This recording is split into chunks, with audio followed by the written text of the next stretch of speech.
Good evening.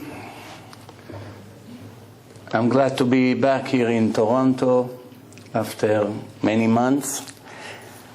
And we're going to speak about tonight and tomorrow night. We're going to speak about a topic, preparation for Rosh Hashanah, the Judgment Day, which is in less than a week from now, actually exactly a week, start next Wednesday. And I would like to answer a lot of your questions, even in the middle of the lecture, definitely in the end. The ultimate way to give a lecture is to answer people's questions. You give them a topic, maybe you speak about some of the things they know, what they don't know. That's the idea, to answer. And I hope that you have enough questions for all of us to be prepared, for Rosh Hashanah. Unfortunately, maybe here in Toronto or in New York, we don't feel it that much. But if you search throughout the world in Jewish communities and Jews that live in all different places, we find that close to 75 or 80% of the Jews in the world, from only 13.2 million Jews that we have in the world, close to 80% of them have no idea what Rosh Hashanah is. They know that it's the beginning of the Jewish year, like they know that it's the beginning of the Chinese year. There's no difference for them. In the calendar they see beginning of the Chinese year, the new Chinese year, the dragon year, this kind of Chinese, that kind of Chinese. It doesn't tell them that much. They grew up here, or in New York, or in anywhere else, with no Jewish background. Most of them went to public school. They don't even see themselves Jewish, and they don't have any idea what Rosh Hashanah is. This is people who have no idea what Judaism is to begin with. Now let's talk a little bit about people who understand what religion is. They know there's Shabbos, they know there's Tefillin, they know there's Tzedakah, there's rabbis, there's synagogues, they know about that. But they still have no idea what Rosh Hashanah is. They know it's the beginning of the year, but they have no idea that it's the real judgment day of the entire year. It's the most important day of the year. Two critical days are coming. Rosh Hashanah, which is one long day of 48 hours. It's 2 days, but it's considered one day. The Gemara says Yom Ha'arichta, a long day. And Yom Kippur, it's a combination. What is the Rosh Hashanah and Yom Kippur? Technically, it should have been in the opposite order, right? Before you prepare yourself to the judgment, they give you a day to repent, to make tshuva. Yom Kippur, praying, fasting, erasing some of the sins. All of them, if it's possible. But it's the other way around. So it's really like, the time to repent is the month of Elul, which we're going to speak about it briefly. And then there's like time to appeal the verdict. Yom Kippur is really, it's an appeal. Whatever Hashem decided, I can make it better. Now I have a day, a week, Aseret Yemei Tshuva, but it's really a week, because take off 2 days of Rosh Hashanah and the day of Yom Kippur, so we have 7 days left. It's not coincidence that it's 7 days. The Arizal, the biggest Kabbalist in the last 1,000 years, he says that every day of that week can correct the entire year, which means if it's Monday, it can correct all the Mondays, all the sins that a person make on his Mondays. That Monday can correct everything, and then Tuesday and Wednesday, and so forth and so on. So this is the reason why it's a week in between. But technically, Yom Kippur comes after the verdict is reached. Guilty or not guilty. How much guilty? How many sins? Everything is already decided. But Yom Kippur can reverse some of the damage. We're going to explain how this whole concept works. So as I said in my recent lectures everywhere, I'm just coming from Arizona, from Phoenix, and I spoke also about these topics over there and also in New York. And it's not a secret. Close to 80% of our brothers and sisters that live in the world, we are talking millions of people, have no idea what's going to be. As a matter of fact, in Israel, which is a Jewish state, and over there you find Judaism in every block almost, you're going to see that next Thursday and next Friday, the beaches are packed. The Tiberia, the Kinneret is packed. People go boating, people go fishing, people play backgammon, people play sports in the park. You know, that's what they do. Most of them have no idea what's going on. They watch television, some of them even go to work. Depend if their business will be open or not. So for them, people who grew up in Israel, they're born in a Hebrew environment, still have no idea what Rosh Hashanah means. When we went to school, when I was a kid, I remember what they teach in school, in public schools. They sing all kinds of nice songs about Rosh Hashanah. The Nuir, you know, Tapuach b'dvash, apple with honey, dip the apple in the honey, everybody dance. Nobody understand. Rosh Hashanah is coming. To give us an understanding a little bit what Rosh Hashanah is, try to imagine, God forbid, I don't wish it to anyone, but try to imagine that the FBI or the IRS, whatever, sent you, God forbid, not to you, send somebody an invitation for a serious investigation. He reads the list of the allegations. We suspect that you stole millions. We suspect you fraud, forging signatures, laundering money, drugs dealing. Oh, you see the list. As soon as you see the letter, you already lost 10 years of your life right there, before you even start. All your hair becomes great overnight. I know a person that went bankrupt in the first intifada in Israel. He had an electronic business, wholesale. He used to sell to the Arabs in the Arab territories. As soon as the first intifada started, no Jews can even enter that area. It was all closed. So even if he wanted to collect the checks from his customers, he couldn't go there. So in a period of 1 month, he lost what he built in 12 years. I did not see him for that period of month. But when I saw him, a month after it started, from a complete black hair, he did not have one black hair in his head in 1 month. In 1 month, all his hair became white. Young guy. I wasn't even 40 years old at that time. Everything became white. Right away, I knew something happened. I asked him what happened. He said, don't ask. But Baruch Hashem, from that bankruptcy, at least he became religious. What's bankruptcy compared to life of eternity? It's worth it, no? So, just to show you what stress can do to a person. So a person opened up that letter, right away, if he had a steak on his table, he lost his appetite. All day he was waiting for that special barbecue steak that his wife going to do for him, with special sauce, and French fries, and salad, and this and that. As soon as the letter was open, get it out of my face, I can't even look at that. The desire disappeared. Whatever he was planning to do tonight, of course he won't do. From that moment on, until the day of the investigation or the day of the trial, do you think he can eat normally? He can sleep normally? Can he function in his business? If he's a teacher, is he going to be able to teach? Nothing. He can't work. He can't do anything. Even to go to the bathroom, he can't. Why? Because the stress affects every inch of your body. Anger, stress, Shlomo HaMelech writes, destroy the health of a person. Today, the scientists found it. The doctors know. Stress is the #1 killer. But you don't need to wait for them. 3,000 years ago, Shlomo HaMelech said, anger kills you from inside. And that's nothing new. You see, the stress affects the person so much. You know, they made a test. One time in Manhattan, they put a bathroom in the middle of Fifth Avenue. And what did they do? They made the bathroom surrounded with 4 walls, mirrors, glass. From inside, you can see the people. From the outside, they can see a mirror. They cannot see what's inside. But you know how it is. People see 4 mirrors in the middle of the street when there's 10 million people walking there every day.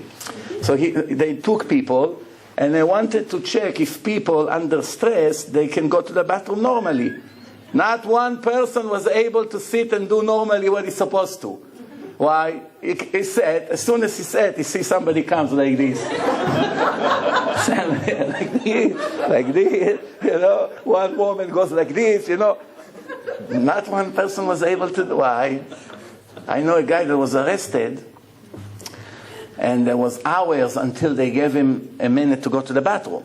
Finally, after was screaming like crazy, take me, bathroom, bathroom. They take him to the bathroom, but the bathrooms have no doors. At least in New York. I don't know the jails here. And not only that, this policeman, the gorilla, standing right next to him, and he doesn't move because he's afraid maybe he's going to kill himself. So he stands and watch. So he said, believe me, I was dying to go to the bathroom for 6 hours, dying. And when he was watching me, it's gone. So he looks at me like I'm a liar. What's all these screams for? Why? Stress kills you from inside, takes control of all the systems. So, believe it or not, we have a trial in a week. Everything is normal. Some of you, if I wouldn't be here tonight, probably had a dinner somewhere. Sitting, enjoying, cutting the fish, bring us dressing, everything is fine. No trial, no preparation, not talking to the lawyer, not talking to the witnesses a million times, send them some gifts to come and say the right things. No, nothing, no preparation. How many here can raise their hand and say that they went from each one of their friends and relatives and parents and wives, spouse, kids, and prepare them already for a big mechila? Forgive me, or I owe you money, here is $100, I'll pay you slowly, forgive me, I know it takes too long, forgive me for insulting you, forgive me for whatever. There's so many forgive me that we should say. Nobody does anything. It's good for the books, Rabbi. In the books it says it's beautiful. What do you mean the books? The books was meant to save you from losing everything. People have no idea what does it mean, a judgment by the creator of the world. I say when they go to downtown and they sit in a court, they understand a lot better than Rosh Hashanah. How do I know? One time when I just came to America in 1989, I got a ticket, violation. I had to go to court. So I'm sitting in a court. First time in my life I'm in court in America. And they say you have to sit. You sit by the audience. And they'll call your name. And then you go and you stand. And you have to say what you want to say for your protection. So I see so many people. Who knows, maybe 200-300 people there. I know it's going to take hours. So I opened up some kind of newspaper or something. I was reading something. Then all of a sudden, there was a black American judge. When he saw from far away, believe me, it was far, it's a big courtroom. He saw that somebody there reading, he got up in the middle of was judging somebody there, in the middle. You! I looked at him. I said, no, it's probably somebody behind me. It cannot be me. I didn't make a beep here. And there's no cell phone yet. I look around, bad luck, nobody's there. Yes, you! Get up! Officer, arrest him immediately! So it cannot happen. I came to fight for $100. Look what I have now. The officer said, young guy, get up. I was 21 years old. Get up. What happened? What did I do? He said, I'll explain to you outside. Come with me. Come and say, listen, I have to put handcuffs on you. I said, well, what did I do? He said, you don't know the rules here? You sit in the front of the judge and you're reading newspaper in the middle of the court? Where do you have this chutzpah? He used that word, chutzpah. In New York, it's a very popular word. The goyim use it, chutzpah. They learned it. So I said, I tell you, I didn't know. I really didn't know. So he saw this guy is a fool, immigrant, heavy accent. I have to speak to the judge for him. He had mercy on me. So I said, okay, stay here. Before I take you, I'm going to ask the judge. I'll explain to him that he didn't know you, a new immigrant. By the time he went to the judge, he forgot about it. So okay, just tell him to come in. And I went in and I got my ticket and finished. But that minute, you know how the blood freezes? I don't remember in the last, who knows how many years that I keep Torah and mitzvot, that one time I felt like this before Rosh Hashanah. Not one time! It's mean, it's all fake. All this tshuva, it's fake. It's not real. I'm not talking about Jews that are secular, excuse me, don't get offended, but They have no idea what they live for. You ask them. Go connect them to a lie detector. What is the purpose of life? Nobody knows. If you think that they do not know, we are not much better. Most of us also don't know. How many religious people they'll sell their mother for money? You know how many like this I know? As soon as it comes to money, they forget about the Torah, the 10 Commandments, should not kill, interest, have all kinds of shortcuts. Up! The Torah doesn't exist. Oh, that's the Torah, but now we are in business, they say. Now, talk to me, it's business now. What do you mean? There's business and there's Torah? It's two different worlds, two different planets? It's connected, my friend. No. For us, it's different. In business, it's business. Half of the Torah is how to do business. But for him, the Torah is for the yeshiva, and business is for everyday's life. One time, I read a very interesting Gemara. For those who do not know what Gemara is commentaries on the Talmud, on the Mishnah. The Mishnah, it's the Torah Shebe'al Peh, the oral Torah that we receive in Mount Sinai at the same time with the written Torah. But about 200 years after it was written by Rabbi Yehuda Anasi, already the rabbis of the next generations had difficult time to understand the secret and the hidden laws inside the Mishnah. Why the Mishnah was written in such a short and complicated way? It's really a very complicated way to understand. To confuse the Gentiles, the Goyim. Why? At that time, 2,000 years ago, the Goyim were much more religious than today. Almost all of them were religious in their cults or religions. So everybody understands that the Jews received the Torah from God in front of millions of witnesses. There's no argument about that part. They just claim that God gave them another book, which is all nonsense.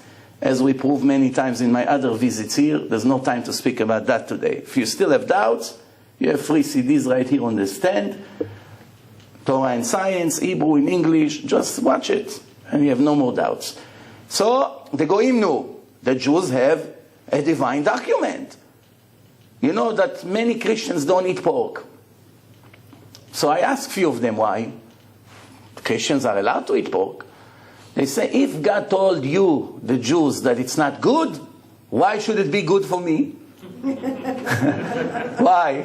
If I see that God doesn't like it and he said to you, don't eat, for sure it's also not good for me. Smart. Finally somebody who used his head. So then I asked him, okay, you also told me to keep Shabbos. Why you don't keep? So then they begin to mumble. You know, there's some kind of people, it's called the 7 days advantage, whatever they call themselves. But what about you? My grandmother used to be a Jew. It's like us. My grandfather was a rabbi in Yemen. What about you? I'm singing in the Eurovision on Shabbat. Represent Israel with my earring here and here. My grandfather was the Saadia, the Yemenite Rebbe. I don't want to say his grandson what he became. So one time I read that Gemara. This Gemara speaking about Rabbi Yochanan. Rabbi Yochanan is a giant rabbi. Just for us to understand, every rabbi that his name is mentioned in a Gemara, if he would rise from the dead and walk here in Thornhill or anywhere here in Toronto for 5 minutes, 5 minutes, it will be a revolution in the whole world. Everywhere, in Queens, in Manhattan, in Israel, doesn't matter. 5 minutes, people would see who he is, how he dresses, how he talks, how he watches his eyes, how he eats, everything. This person is not from this planet. They would think right away, maybe he's a UFO or something. This is advanced people that came from somewhere else. They don't belong here. Of course not. There will be only one problem. After half a minute that he would be here, he would faint from seeing what's going on here on the streets. Because in their days, nobody ever saw not modest ladies and people dressed naked on the street. Even in a safari, they didn't see it. The rabbis of 2,000 years ago will come today to the street. Beach? They go, oh, take me back. Please, hurry up. I can't be here 1 minute. So one time I read this Gemara. Rabbi Yochanan is about to pass away. He's 120 years old. His students are around his bed. And they see that he's shaking. So, Rabbi, why are you so nervous? Aren't we Jews that lived all our life with the Torah and we keep everything? And believe me, they kept everything. Everything is everything. Aren't we supposed to be relaxed before we go to the next world? We did what Hashem told us. We fulfilled our mission in life. So he said to them, if I would go in front of a man, a judge that it's a human being, I would shake. Even maybe you can bribe him, you can smile to him, you can send him something, maybe you're the same nationality like him, who knows? Some people have, they just like each other, they don't know why. See somebody, sometimes a person, you like him, sometimes you see a person, no reason, you don't like him, you don't understand why. It's connection between the souls, there's reasons for that. But he said, if I would go in front of a judge, it's a person, I would check, knowing maybe I can twist the judgment to my favor. Now, when I go in front of a pure judge that I cannot bribe in any way, as the Torah says, what does the Torah says? Ani el ha'emet ve'atzedek, I am the God of justice, asher lo yisa panim ve'lo yikach shochad. I will not favor anyone in the trial, in the judgment, and will not receive any bribe. Please Hashem, with all due respect, I'm not a fool. I know that I cannot bribe you. With what? With the watch that you gave me? With the sandwich that you gave me to eat for breakfast, I can bribe you? What can I send to you? My new CD? How exactly I will bribe you? The answer is, it's a very common problem. Even the most righteous Jews fall into that trap. What goes through their mind? It's all the Yetzer Hara, the evil inclination that pushing us to the negative all the time. The righteous people think, I know that I did so many mitzvot. I have such a merit. I have so many good points in my account. So here and there I spoke Lashon Hara one time. Maybe not strictly kosher here and there. Maybe my brachot wasn't always with intention. But compared to the billions and trillions of mitzvot that I did in my life, it's peanuts. It's 1%. 99% will come and erase the 1%. When I got to Hashem, I said, dear God, no problem, I admit everything you showed me now, it's negative, I'm guilty 100%. I would like you please to consider, erase 1% from my rewards, and erase the 1% of my sins, erase them, and give me for the 98%. I'm okay. No punishment, no nothing, just do it. Comes Hashem and say, that's bribe. You cannot accept it. What's the rule? You had enough time in this earth to erase it on your own. You did not do it. Now there's few possibilities. One, I'll do it for you, and I don't want to tell you where it's going to take place. Use your imagination. Or I will reincarnate you in another body to start again, to erase that 1%. It's also not so pleasant. You already have 1 foot in heaven. You have to come back here to 98 degrees and sweat and run, 7 o'clock, 5 o'clock, slichot again. You're already smelling the paradise is right there. See Eliyahu Hanavi, Avraham Avinu, David HaMelech, Moshe Rabbeinu, they all say to you, hi! Avraham! Give me your hand!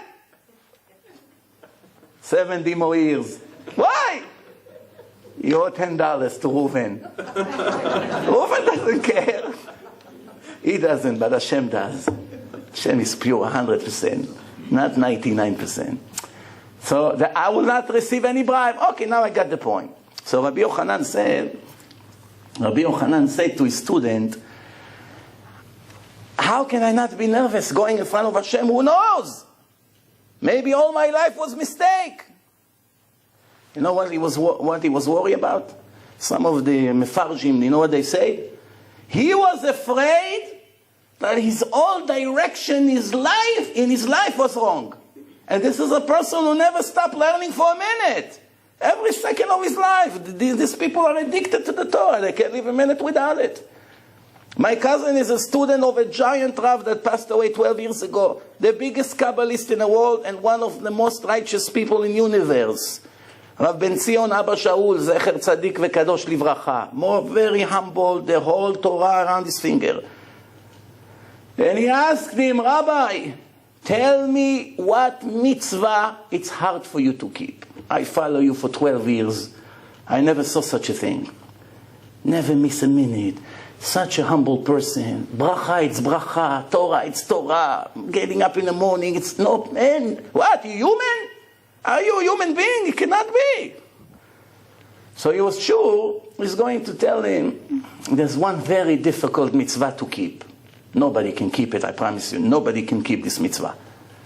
What is it? What mitzvah nobody can keep? No? What do you think? Lashon hara, many people keep. I know few of them. They never say a bad word. No matter what happened.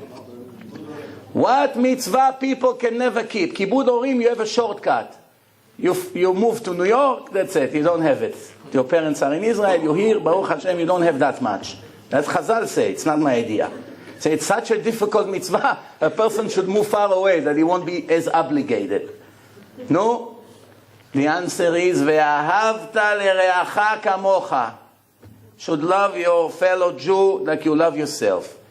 So some people here thinking, yeah, this is it. I love every person like I love myself. You know how much I love every Jew? When I hear that there's a terrorism and somebody cry, all day I'm sitting and crying.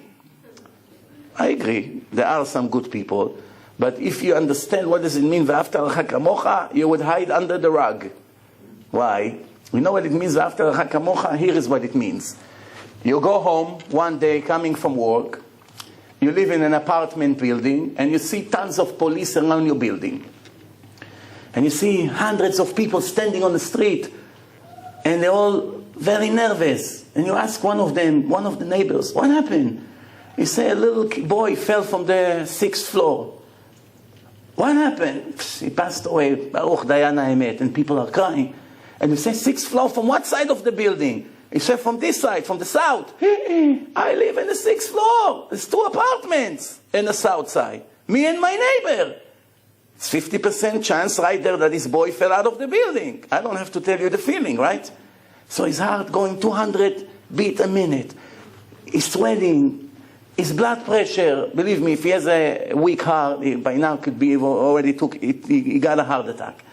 He runs around like crazy. He forgot his briefcase with the diamonds, everything. He runs around and he see one of the neighbors say, Moshe, don't worry, it's not your son. Here, your son is right there with your wife. He falls on the floor. Hashem, I have no words to thank you. I'm making a party tomorrow in the shul. I invite all the poor people. What else? I build a synagogue, everything. For the chesed you did for me. Here you just violated the mitzvah of Ve'ahavta lereacha kamocha. Because if you love every Jew like you love yourself, what's the difference, your boy or the neighbor's boy? Same thing, same feeling. A boy fell, same feeling. Mine, not mine, no him, not. Jew fell, a Jew chas v'shalom died. The same feeling. Nobody can keep it. So my cousin was sure he's going to tell him, Ve'ahavta lereacha kamocha. So he said, there is one mitzvah that a Jew that goes to the bathroom, that time that he's inside the filthy place, he cannot think about Torah. I don't know how it's possible. The 5 minutes a day that he sits in the bathroom, he says to him, I don't know how it's possible. It's mitzvah that a person cannot keep. We don't have problems with that. We think about the Torah 5 minutes a day. Usually that 5 minutes is in the bathroom, usually. Right? The Satan will allow you to think 5 minutes divrei Torah and get a reward for that. Where does he bring you the desire to be a Talmid Chacham? After the Chulent of Shabbos. That's what happened. So Rabbi Yochanan, he says to them, they say to him, Rabbi, okay, before you leave us, give us the bracha. It's the last chance we ever see you in this world. Here, hold our hand, give us the bracha. So he says to them something that for years, it took me years to understand it. In Hebrew we say, מה שלא בא דרך הראש, בא דרך הרגליים.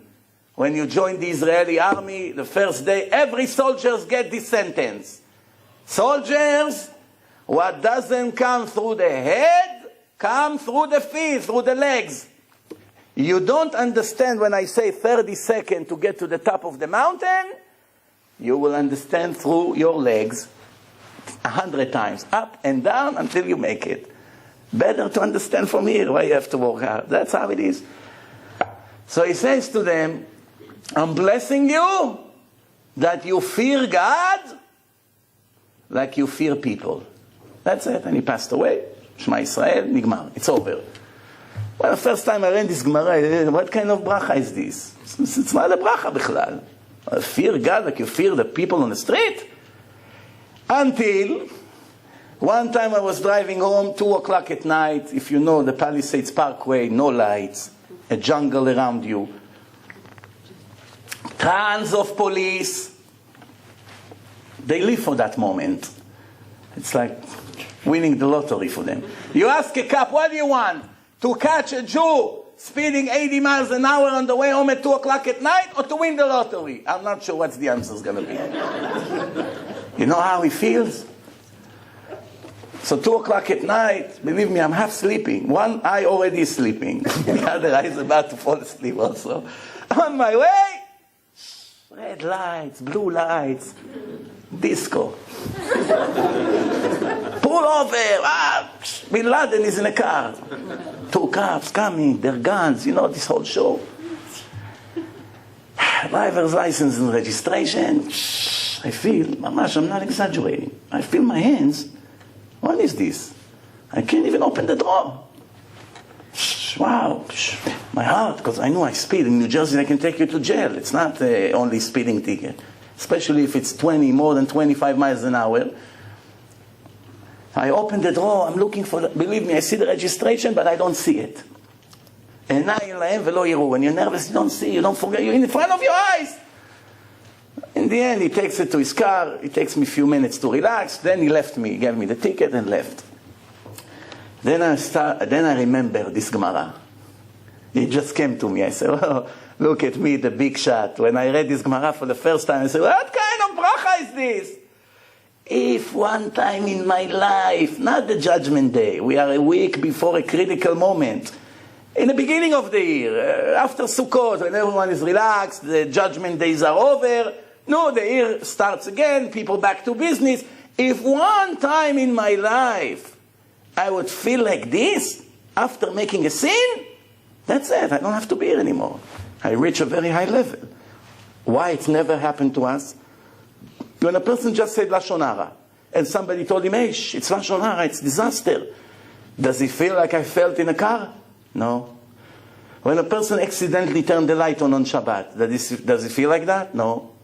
When a person insults his wife, he apologized, no, fine, I take it back. In America they found a way. I take it back, rewind. Editing the story. Forget it happened. Okay, let's erase the last 5 minutes from the movie. But in heaven, there's no editing.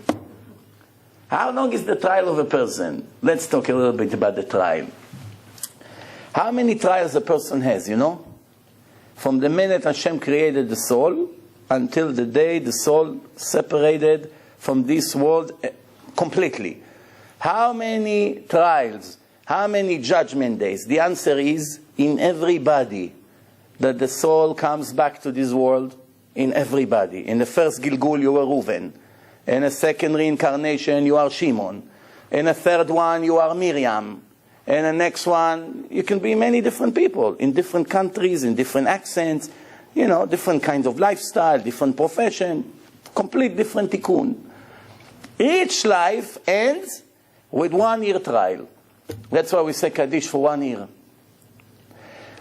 Then the next life, same story. For the last 7 years that you live here, everything is being reviewed. Even one whisper that you whisper to your wife under the blankets and 40 below zero. Did you put the heat? Yes. How much? 80. Not enough. I'm freezing. Go. Turn it to 90. You go. I'm tired. I had a whole day. I'm coming for work. You're sending me down. No, yeah. Okay, I'll go. In the end, you give up. What does it have to do with the trial? Everything is being viewed. Chazal say, Sicha kala shayta lo im ishto bechadre chadarim. A not important conversation that he had with his wife in hidden rooms. Everything is being viewed. Nevertheless, all the sins that are being done under the ground, behind the scene, everything is being reviewed. שנאמר, as the Torah says, declare, עין רואה ואוזן שומעת וכל מעשיך בספר נכתבים. There's an eye who watch over you, there's a ear who listens to you, and everything you say is being recorded and registered in the book of God. You cannot erase that sentence from the Torah. From the oral Torah, from the written Torah, you cannot modify it. So, the next judgment day is when it will be the time of Mashiach and the resurrection of the dead, and all the righteous people that rise back to life will stay here for 1,000 years, the Elef HaShvi'it, and then Hashem will finish this world. The people who would come back to live here, all these legendary names that we know from the Torah, they would live here with, if we will have the merit to rise, we will be righteous enough to rise. So then we would live with all these names that we read only in the books. We have no idea how they look. But when we come back to this world, we will see all these people. Who they are and how they used to be. Then you'll see in your own eyes. For how long? 1,000 years. No death, no burial, no new children. Chazal arguing if you have to eat and to go to the bathroom or not. Some says yes, some says no. No even inclination. We will be in a level of Adam before the sin. That the Yetzer Hara was an external thing, not an internal thing. Today it's sitting inside the heart. Everything starts from the heart. The eye watch, right away the heart begins to pump all these desires, and the next thing, it's history already. What happened?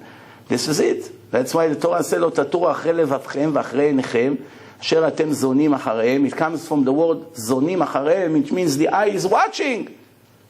And the heart, the lev chomed. Why we put tefillin on the heart and on the brain?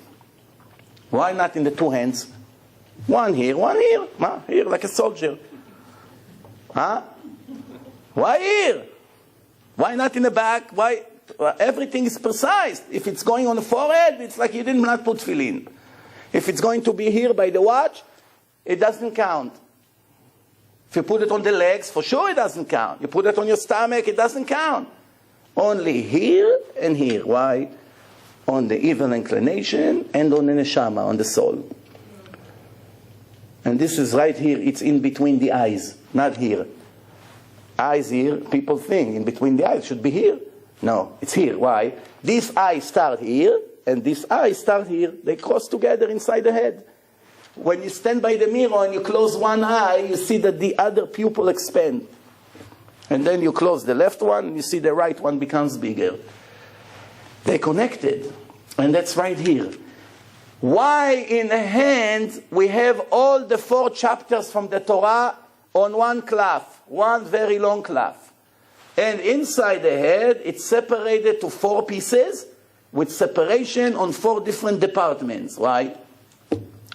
Because a person has 5 senses. These 5 senses leads him everywhere in his life. To do good or to do bad. That's his judgment, that's his feeling. He sees what's going on, he touches, he smells. All these things that we do. Without it, you cannot function. One of them is in the hands, the ability to touch, that's one sense. 4 of them are in the head, to see, to smell, to taste, and to hear. 1 for each in the head, 1 on the heart. And that's called to dedicate the heart and the soul to Hashem every day. That's the beginning of a life of a Jew. Torah, it's not a religion, like some people think. There's more than 80,000 religions and cults. They all started after the Torah. The Torah, it's not a religion. The Torah, religion in Hebrew dictionary is pulchan la'el, worshipping a God. No, the Torah is not a dat. Even though we all make mistakes sometimes when we say religion, Jewish religion, it's wrong. There's no Jewish religion. It's orach chaim, way of life, instruction. Torah in Hebrew means ora'ah. Instructions from the creator of the world, how to live and how not to live. It's not a religion. The God that gave us the Torah, our God, the creator of the world, he was perfect before he created the world. who is perfect. Now, he will be perfect for eternity. He doesn't need from us anything like some Jews think. Oh, he needs it. If not, he's missing something. No. He's perfect with or without us. That's why everywhere in the Torah it says, for you and your children, for your own good, leman yetav lecha. You're not doing it for me, you're doing it for you.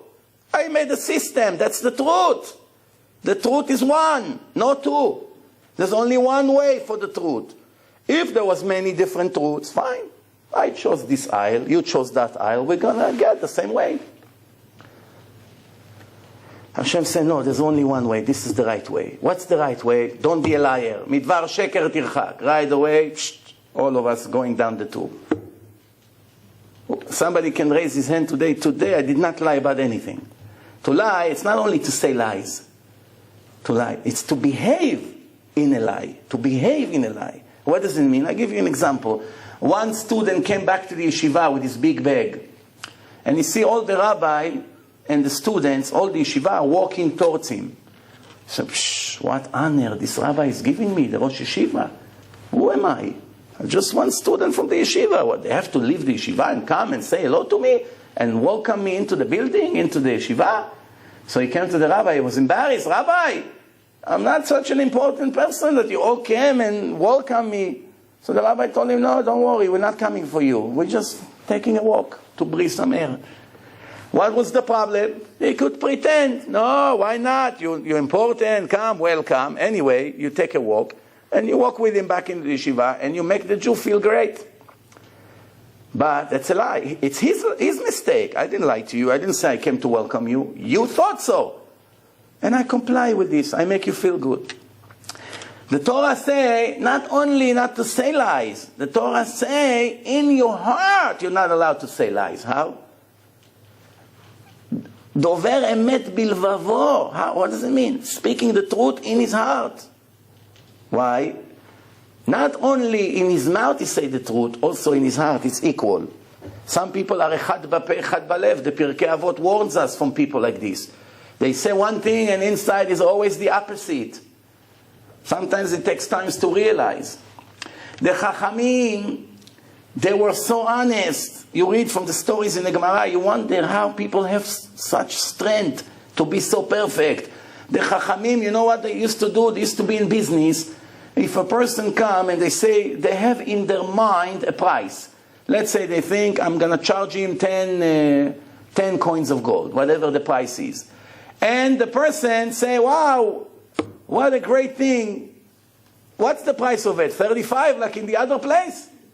Today, if a person here, oh, he's offering 35. Oh, no, it's 34. 34.99. He's willing to pay 35. He's going to say, I'm sorry, it's only 10. Why? Why only 10? That's the price. The Gemara brings many examples of people that whatever they thought in their heart, that's it. Even though he doesn't know. They couldn't change their thinking. Why? The Torah say, be honest, 100%. People think, that's the problem, people think that the more I'm going to lie and be a deceiver, deceiving here, there, lying, cheating, tricking, forging. Look, I'm expanding. It's working. Look at my friend, everything honest, 100% honest. Why? He doesn't get anything. Why people think that? Ignorance. What's the connection to ignorance? The one who knows I'm only here for a blink of the eye. It doesn't matter what's here. Over there it's eternity. Over there it's eternity. What's the point of lying here to have another better 10 years with all my tricks and stealing? The other one thinks I'm here only. Let's get it better. If a person knows the truth of God, Hashem says, "Leman yetav lecha ulevanecha ad olam." Many Jews ask, where does it say in the Torah that the soul lives forever? You rabbis made it up. Prove to me. I believe in the Torah 100%, of course. But I never saw in the Torah that there's life after life. I never saw in the Torah there's a resurrection of the dead. I didn't see this. These rabbis made it up. One person made it up, and everybody follow him, like everywhere else in life. Where does it say this life of eternity in the Torah? In few places. Here, one I just said, for you and your children ad olam, forever. Do you know any other translation for the word forever? I don't know any other translation. Forever is forever. That's one place. In another place it says, La tivcha b'acharitecha. I'm testing you to see what's in your heart, that I should reward you in your end. The end of the life here, it's the beginning of the reward. Where? When the worms eats my body? That's the reward? Every fool knows that's not what he's talking about. It's eternity. So, where does it say resurrection of the dead? Few places also. I'll give you one. As Yakriv Aaron, it says in one place in the Torah, that one day Aaron will sacrifice in Bet HaMikdash. How? Bet HaMikdash is in Israel. Aaron never entered Israel. He passed away before the nation of Israel entered the Holy Land. But it says that Aaron will sacrifice inside Bet HaMikdash in Yerushalayim. So here you go. Aaron will be in Yerushalayim. When there's going to be a resurrection of the dead, the third temple. There's many examples. The more ignorant you are, the more questions you have. The more knowledgeable you are, the less questions you have. It's what is it like? Two people who have a puzzle with 1,000 pieces. One is already working 5 hours on a puzzle, and one just started. Which puzzle looks more clear? The one who already worked 5 hours, he already put 500 pieces from the 1,000. So you see the corner is green. The other corner, it's all blue, you understand it's the sky. You see in the bottom a lot of blue, so you understand it's a lake. You already get an idea what's going on in this picture. You get an idea, no? The other one has no idea. He has one piece here, one piece there, 15, 20 pieces. No connection between them. That's why Hashem say, Mishpatei Hashem emet, tzadeku yachdav. The Torah of Hashem, all the laws of Hashem, they are the truth, emet. But when they are combined, not one piece here, one piece there. Imagine you have a car, you have one wheel. Where are the other three? Somewhere. Half of the engine is here, 2 cylinders are here, you know, the carburetor, only the wires are there. What's good is that? Car can move. That's how it goes. You know what's the difference between a great Jew to a very small Jew spiritually? What's one of the main differences between a great person to a person that is almost nothing? What's the difference? Spiritually, I'm not talking about physically, money, not about that. Spiritually, their spiritual behavior, what's one of the main differences that you see all the time? Open your eyes and you'll see it in case you didn't. That the great person that has lots of Torah is always busy hiding his greatness. Not highlighting it, hiding it. And the person who has nothing is always busy hiding his problems. Hide this, hide that, fake here, fake there, this. Everything is fake. Where do you see it? I'll give you an example. The Gaon in Vilna, the Vilna Gaon, 250 years ago, all the Torah by heart by age 9. Age 9 today, kids know 5 Mishnayot and 1,500 games of Game Boys. That's today. 250 years ago, the Gaon in Vilna, 9 years old, the angels are coming to him in a vision. Rabbi Eliyahu, give us the chance to teach you the secrets of the Kabbalah of the highest worlds. No, he says, no. I'll get to it when the time comes, by myself, without your help. 9 years old. One time he came to a place, he wasn't rich. He was learning Torah all his life. He didn't want to get all kinds of honors for his Torah. So one time he came to a place, it was a party, and in the old days, the rich people were standing in one side, and the poor people, they have a section for them that they come, everyone who needs food, they give them. So obviously he goes, and he sits by the old people. And I have to remember one thing. 250 years ago, we didn't have media. No newspapers like today, no Facebook, no internet, none of these things, no pictures. So you can stand in a market, and next to you, the greatest person in the world is standing, and you don't know who he is, because everyone had beards. There's no razor, no Gillette yet. Everyone had beards. Everyone had covered their hair, even the Arabs, even the Christians, they all covered their head. So everyone looked like the Baba Sali and the Ben Ish Chai, everyone. Like today in India, you know, all these Indians that take a shower once a year in a lake and worship their gods, you know, in India. They think they're clever. When they made all these temples, they made these gods of them, pure gold, very big. And as soon as you come to the temple, they make the entrance very low. Only for midgets. A temple for midgets. A normal sized person that comes, automatically